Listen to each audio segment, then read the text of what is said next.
நீங்கள் என்ன shampoo use பண்ணுறீங்களோ அதோட நீங்கள் மஞ்சத்தூளோட மிக்ஸ் பண்ணுங்கள். மஞ்சத்தூள் மிக்ஸ் பண்ணோடனே அந்த ஷாம்பு மஞ்சள் கலர்லேயே இருந்தது அப்படின்னா அது நல்ல ஷாம்பு.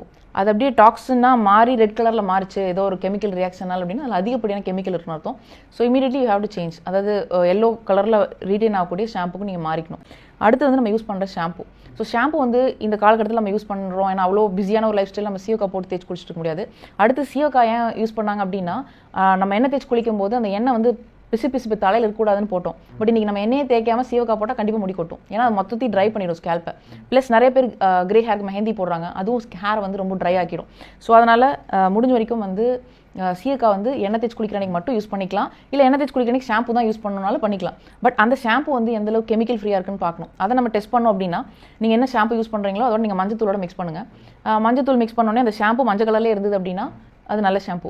அது அப்படியே டாக்ஸின்னா மாறி ரெட் கலரில் மாறிச்சு ஏதோ ஒரு கெமிக்கல் ரியாக்ஷனால் அப்படின்னா அதில் அதிகப்படியான கெமிக்கல் இருக்குன்னு அர்த்தம். So immediately you have to change. அதாவது எல்லோ கலரில் ரீட்டைன் ஆகக்கூடிய ஷாம்புக்கு நீங்கள் மாறிக்கணும். ஸோ இது வந்து அவங்க ஃபாலோ பண்ணலாம். அடுத்தது வந்து பார்த்திங்கன்னா ஹெல்த்தியான ஒரு லைஃப் ஸ்டைல் அப்படிங்கிறது ஹேருக்கு எந்தளவுக்கு முக்கியம் அப்படின்னா ஹைட்ரேட்டாக வச்சுக்கணும். இப்போ ஒரு 20 கிலோ உடல் எடை இருக்காங்கன்னா 1 லிட்டர் தண்ணி கணக்கு. ஒருத்தங்க 80 கிலோ இருக்காங்க அப்படின்னா 4 லிட்டராவது வாட்டர் கண்டிப்பாக குடிக்கணும். இது அவங்க ஒர்க் அவுட் பண்ணி ஸ்வெட் அவுட் பண்ணுறாங்க, அது வெயில ஜாஸ்தியாக டீஹைட்ரேட் ஆகிறாங்க அப்படின்னா இன்னும் கொஞ்சம் சேர்த்தியே தண்ணி குடிக்கணும். ஸோ ஏன்னா தண்ணி வந்து பிளேஸ் அ மேஜர் ரோல். ஏன்னா ஹைட்ரேஷன் அப்படிங்கும்போது தான் ஸ்கின்னு ப்ளஸ் ஹேருக்கு ரெண்டுக்குமே ரொம்ப ரொம்ப ஒரு ஹெல்த்தியான ஒரு விஷயம்.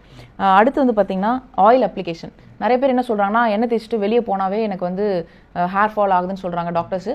ஸோ எண்ணெயை தேய்க்கக்கூடாதுன்னு சொல்லியிருக்காங்க. ஸோ இப்படி ஒரு மித்து இருக்குது. ஸோ இப்போ வந்து பார்த்திங்கன்னா ஆயில் வந்து ஸ்கேல்ப்க்கு ரொம்ப ரொம்ப முக்கியம் ஃபார் மாய்ஸ்சரைஸ். ஏன் வந்து ஆயில் அப்ளை பண்ணால் ஹேர் ஃபால் ஆகுது அப்படின்னு பார்த்தீங்கன்னா நம்ம ஆயில் அப்ளை பண்ணிவிட்டு நிறையா பொல்யூஷனில் போகிறோம். அப்போ அந்த பொல்யூஷன் எல்லாமே நம்ம தலையில் போயிட்டு பார்ட்டிகிள்ஸாக செட்டில் ஆகுது.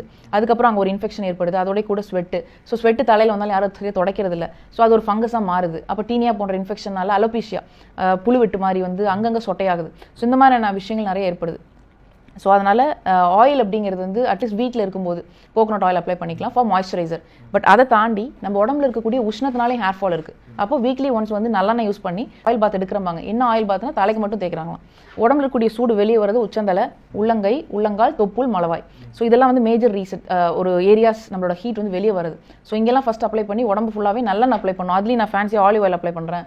ஸோ அந்த மாதிரிலாம் சொல்கிறாங்க. பட் உடம்புல கூடிய ஹீட் வெளியே எடுக்கிறதுக்கு எதர் கேஸ்டர் ஆயில் அல்லது பசு நெய் அல்லது நல்லெண்ணெய், இது மூணில் ஏதோ ஒரு எண்ணெய் அல்லது மூன்றையும் கலந்த முக்கூட்டு எண்ணெயாகவும் அவங்க வந்து ஆயில் பாத்துக்கு யூஸ் பண்ணும்போது ஸ்கின்னு, ஜாயிண்ட்டு, ஹேர் இது எல்லாமே வந்து ஹெல்த்தியாக வந்து மெயின்டைன் பண்ண முடியும். இது இல்லாமல் எக்ஸ்டர்னலாக வந்து பார்த்திங்கன்னா டேண்ட்ரஃப். இந்த டேண்ட்ரஃப் ஆகட்டும் அல்லது புழுவெட்டு ஏற்படுத்தக்கூடிய டீனியா ஃபங்கஸ், அலோபீஷியா ஏற்படுத்தக்கூடிய அந்த ஃபங்கஸ் ஆகட்டும், இந்த மாதிரி எக்ஸ்டர்னல் இன்ஃபெக்ஷன்ஸ் வந்து நமக்கு ஹேரில் ஸ்கேல்ப்பில் இருக்குது அப்படின்னா அதுக்கு நம்ம நார்மலாகவே சின்ன வெங்காயம் தண்ணி ஊற்றாமல் அரைச்சிட்டு அந்த விழுதை மட்டும் ஸ்கேல்ப்பில் போட்டு நல்லா மசாஜ் பண்ணி ஒரு ½ hour விட்டுட்டாங்க அப்படின்னாவே ஆட்டோமேட்டிக்காக அவங்களுக்கு ஸ்கேல்ப் இன்ஃபெக்ஷன்ஸ் எல்லாமே கிளியர் ஆகி குட்டி குட்டி பேபி ஹேர் க்ரோத்தையும் அவங்களால பார்க்க முடியும். அந்த ஸ்பாட்ஸில் அங்கங்கே பேட்சாக சொட்டையாகுதுன்னு சொன்னல அதையே வந்து கிளியர் ஆகும்.